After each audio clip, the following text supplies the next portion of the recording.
right, so for today, our learning goals are to familiarize ourselves with factorials and make calculations based on those, uh, but also learn about Blaise Pascal because we're going to be looking at Pascal's triangle and its role in expanding binomials. So our ultimate learning goal at the end of this is to be able to expand um, a binomial using a very nice, quick method called the binomial theorem.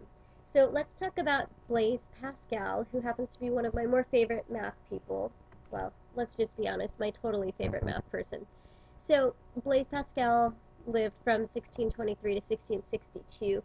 He was a man of many skills. He was a mathematician, he was a physicist, an inventor, a writer, and a Christian philosopher. And of course he's French.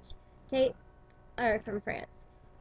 He was a child prodigy whose mother died at age 3, and then his dad moved him and his two sisters to Paris when he was about 8 years old. So he did a lot of his math with a lot of the math greats living in Paris as a teenager, and that's kind of cool because you had Descartes and Fermat there, and so they kind of all were living during the same time period. All right, so basically at age 16, he discovered what's now known as Pascal's theorem. And you probably studied this in geometry and didn't know because they don't always give him credit. But if a hexagon is inscribed in a circle or a conic, then the intersection point of the opposite sides lie on a line called, shockingly, Pascal's line. So that's pretty big for a 16-year-old to prove that. So it's a pretty big accomplishment. Um, but he also had other large accomplishments. So he constructed his first calculator at age 18, followed by 9 more over time. So keep in mind, this is the 1600s, and he made a calculator. So that, I believe it goes that his dad wouldn't have to do such tedious tax calculations by hand over and over to make sure they were correct. Um, this is called the Pascal's calculator or the Pascaline. And if you ever travel to Paris or to Dresden, Germany, you could go to a museum and actually see his calculator. So that'd be a good goal. He also worked with Pierre Fermat, who is a very famous mathematician on probability theory, and he developed several other mathematical theories on his own. In the 1650s, he started focusing on religious studies and philosophies, uh, writing several pieces focusing on Christianity. And it was a particular branch of Catholicism that I'm not familiar with, but I'm sure you could find those articles somewhere online. Um, everything that I've read about Pascal is that he kind of was not the healthiest dude. Um, yeah, he's kind of ailing. Like, he got really sick after his 18th birthday, and he only lived till 39, about 39 years old. Um, so he contributed a lot to mathematics in a very short amount of time. And I guess, dying at 39 in the 1600s wasn't exactly a short life, so he did all right for himself. Um, Way better than all right. So let's talk about probably what most people know about Pascal at a basic level, and that's his triangle. So we talked a lot about recursion in chapter 8, and his triangle is based on recursion. So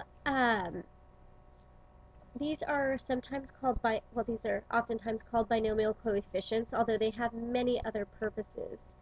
Um, it's pretty remarkable uh, what the other purposes are, but we'll get to that in a different lesson.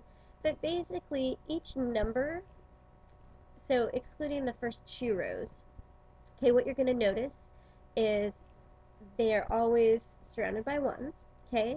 So the end caps for each row, so the rows are horizontal, okay, are 1s, okay? So the first column, right, so column 1, column actually 0, they're all 1 values, and the last column of every row is 1s. Now what's in between is the sum of the 2 numbers above it, so 1 plus 1 is 2, okay? 1 plus 2 is 3. So do you see how these are directly above? 2 plus 1 is 3. Okay, 1 plus 3 is 4, 3 plus 3 is 6, 3 plus 1 is 4, and so on. This works for if you were to go to an infinite number of rows in Pascal's triangle, this would still be how you would calculate it. Okay, and just for those of you who are, well, kind of like me and really interested in all of the oddities, check it out. The first, or the, well, if you look at this row, you stop at row 7, this is 7 factorial all the way up, 7 factorial all the way up, okay? So they contain factorials if you were to multiply these together. The other cool thing is if you were looking at base 11, it'd be 11 to the power of something. We call this row 0. This is 11 to the 0 is 1.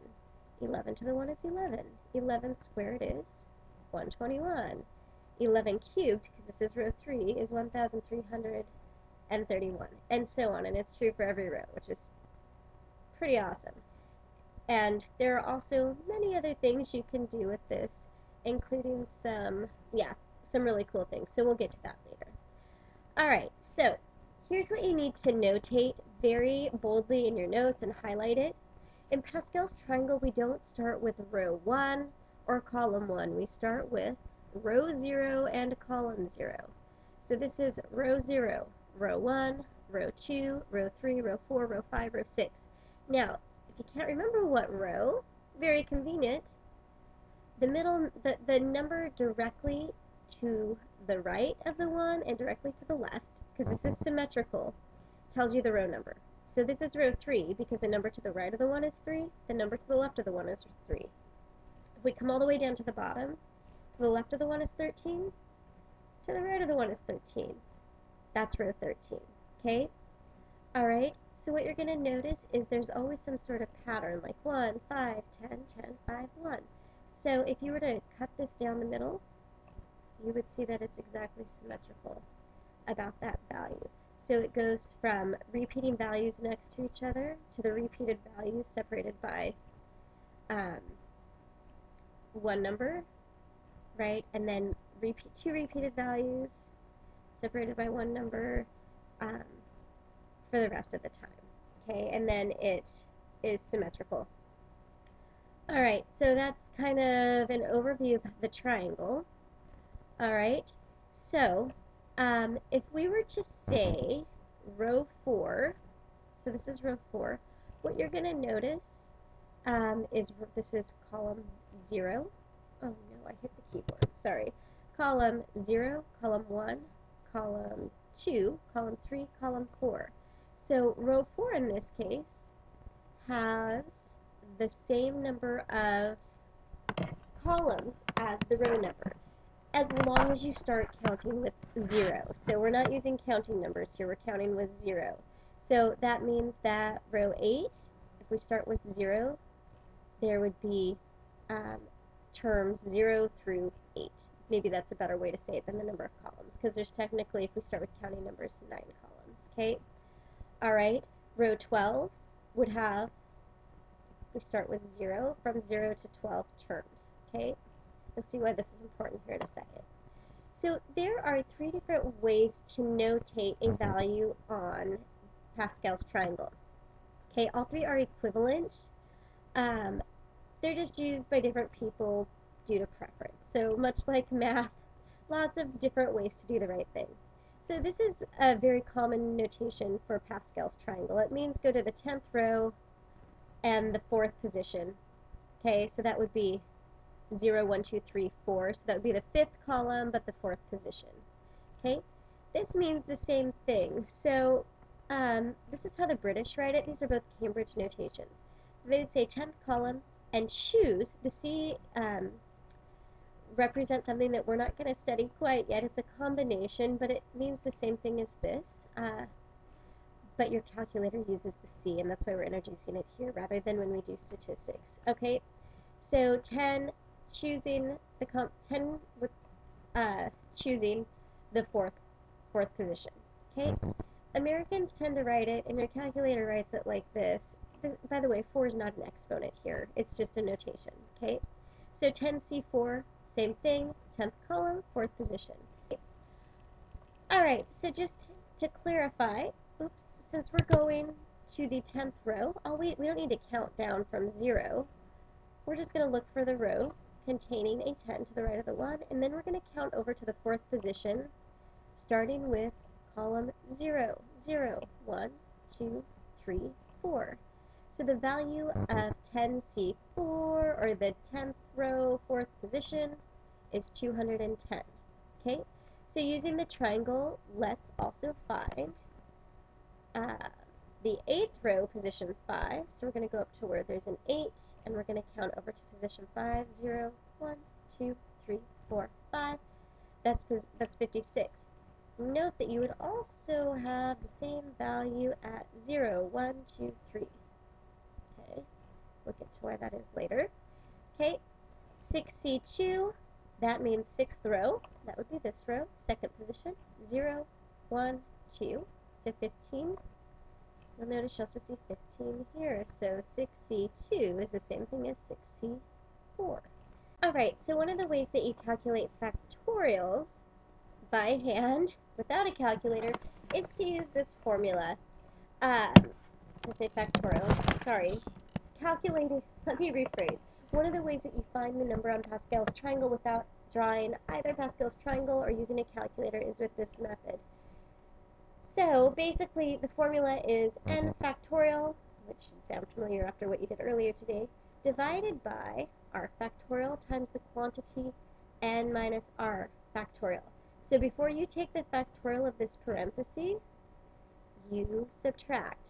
Now I'm showing you this not because I expect you to do this every single time by hand, but because there are some cases where you are not going to have either n nor r, and you're going to need to use this formula to simplify down so you can solve for one of them, potentially. So, in any case, you'd use this formula. If I were finding row 4, position 3, 4 factorial goes in for n, 3 factorial goes in for r, you can see that this got simplified. 4 minus 3 is 1. Okay, so 3 factorial is 3 times 2 times 1, and then 1 factorial is 1. Okay, so you end up with 4. Okay, so that's how you would do this without a calculator. But since we are in the modern era, we might as well use something a little more technical than what I'm sure Pascal invented. That'd be our scientific calculators. So you can see that there's an NCR button right here, NCR, that means combination. And again, we'll get to what that means, although if you've done probability a little bit, you've probably already heard of that word. So you have to hit the shift button and the division button to get the C. But what you have to do first is you have to enter the row number, then shift division symbol, button, and then your row number. Okay? So we'll practice that here in just a second. Okay, so why is all of this important? Like, why have we been spending so much time on factorials and Pascal and his triangle? Okay, so binomials. Okay, they can look like this. It's a term plus another term raised to a power. Sometimes these both have variables, sometimes they're raised to a power, but the important part is there's two terms, okay? And they're raised to some power, okay? So what's very awesome about Pascal's triangle and why the numbers in it are oftentimes called the binomial coefficients is because they are the coefficients that get multiplied by every binomial. You'll see what I mean here in just a second. So you might be thinking, why don't I just FOIL? Like, I know how to FOIL. I can guess that you probably wouldn't be so keen on foiling this. So this is where the binomial theorem comes into play. It makes finding specific terms in a binomial expansion much faster and easier than if you were to have to FOIL this whole thing. And it makes the expansions for smaller. I definitely wouldn't make you find all 15 terms, but I might make you find the first 5 or the first 3, and that would be tedious.